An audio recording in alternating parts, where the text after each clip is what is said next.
আমাদের কৃষক কার্ড, কারণ কৃষক কার্ড দিয়া কি হবে, এই কৃষক কার্ড তো আমার এখান থেকে যাবে, আমি ট্যাক্সের টাকা দিব, এটি পরে আমার দিবে, আমার এই কৃষক কার্ডের দরকার নেই।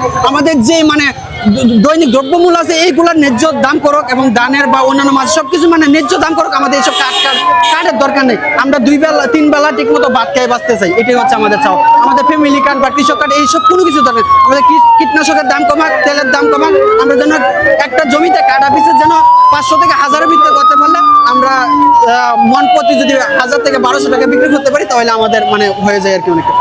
ধন্যবাদ।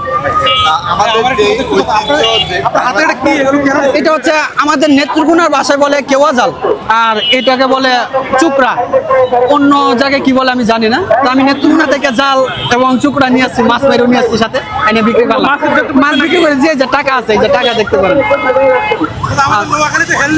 ও আচ্ছা, এক এক জেলায় এক একটা নাম বলা হয়। আমাদের নেত্রকোনা তো একটা বলে, এবং ময়মনসিংহ শেরপুরে আরেকটা বলে।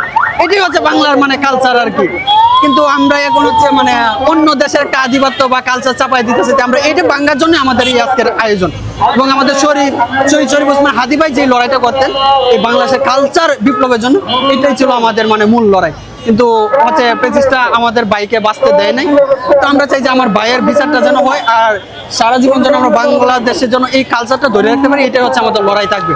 ওরা ভাবছিল হয়তো শরীফ ওসমান হাদি ভাইকে মারার পরে এই কাজ বন্ধ হয়ে যাবে, কিন্তু ওরা আসলে ভাবতে পারে না যে শরীফ ওসমান হাদি তার ভাইদেরকে রেখে গেছে, তারা যে এই আন্দোলন মানে চালাই যাবে।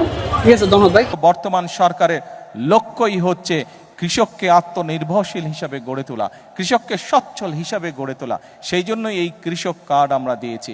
এরই ভিতরে আপনারা নিশ্চয়ই অবগত হয়েছেন যে এই কৃষক কার্ডের মাধ্যমে আমরা কৃষকের কাছে চেষ্টা করব ইনশাআল্লাহ সরাসরি 10টি সুবিধা পৌঁছে দিতে, যেই 10টি সুবিধার মাধ্যমে কৃষক তার অবস্থান অনেক ক্ষেত্রেই পরিবর্তন করতে সক্ষম হবে। একটু আগে আমি আমার বক্তব্যে বলেছি যে শহীদ রাষ্ট্রপতি জিয়া রহমানের সময় সমগ্র বাংলাদেশে খাল খননের মাধ্যমে কৃষককে সেচের সুবিধার আওতায় নিয়ে আসা হয়েছিল।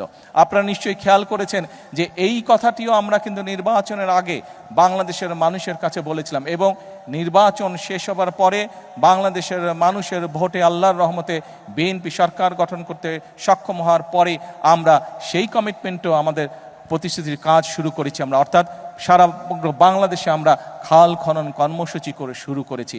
এবং এই খাল খনন কর্মসূচি আমাদের লক্ষ্য রয়েছে আমরা আগামী 5 বছর প্রায় 20,000 কিলোমিটার খাল ইনশাআল্লাহ খনন করব।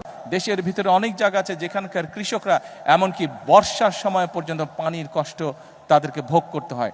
আমরা এই খাল খননের মাধ্যমে কৃষক ভাইদের কাছে, কৃষানী বোনদের কাছে আমরা সেই পানির সমস্যার সমাধান করতে চাই, পানি আমরা পৌঁছে দিতে চাই সঠিকভাবে তার কৃষি জমির জন্য।